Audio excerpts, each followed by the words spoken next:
Good morning everybody and welcome back to a brand new video. So today I wanted to have a look at the new blade of Saeldor. I haven't really tried it out yet as I thought the cost per shard was ridiculously low. However, they have since buffed that. For those who don't know, the blade of Saeldor needs to be charged with crystal shards, and previously I think it was 1 shard equals 20 or 25 uses of the sword.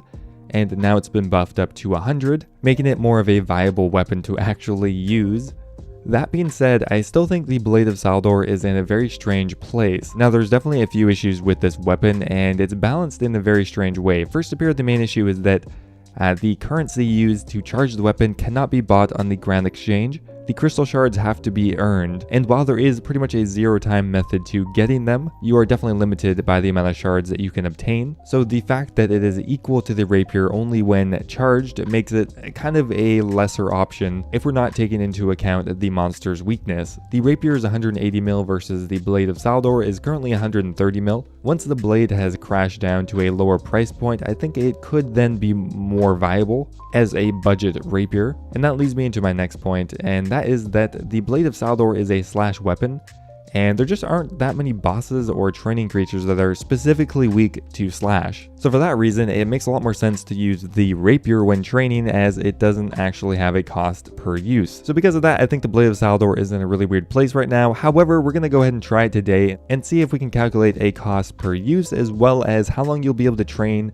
using the Blade of Saeldor without wasting your time doing too much of the Prifddinas activities. So anyway, let's get started.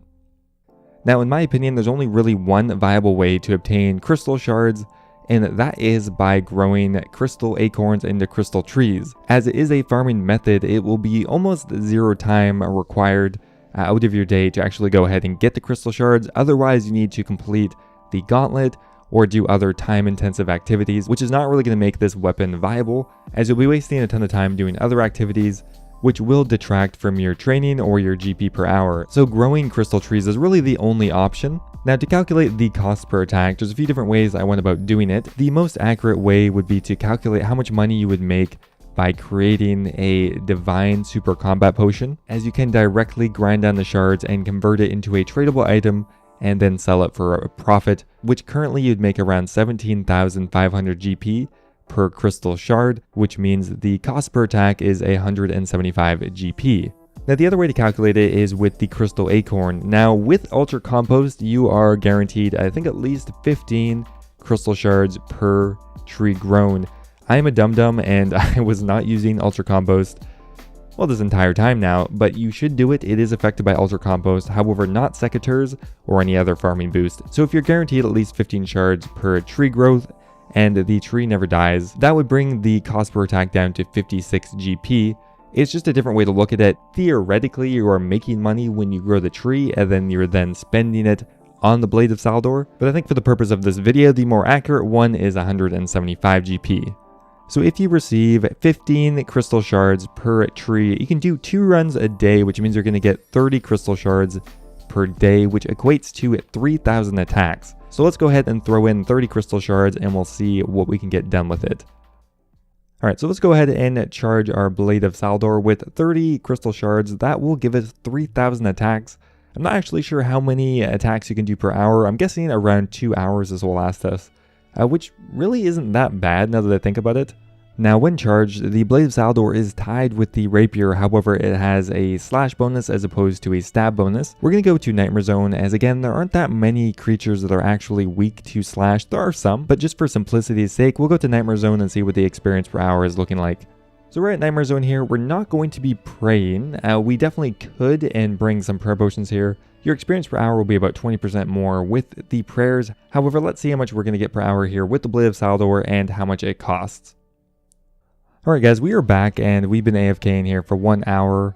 Now, the amount of charges used is almost exactly 1,500, so it seems like when you are constantly attacked, you can make 1,500 attacks an hour, which makes this a pretty simple calculation. For every crystal tree seed that you grow and harvest with an Ultra Compost, it will allow you to use the Blade of Saeldor for 1 hour. Now, if there were more bosses to use this weapon at, it would be even better. However, there's really not that many bosses weak to slash, except for like that Spori, which clearly isn't going to be viable, as well as raids, I think, maybe. Now, as far as the cost per hour goes, if you're visualizing it as the 175 GP, then it is 260k an hour to use this weapon. However, if you are just counting the cost of the crystal seeds, then it gets a lot better.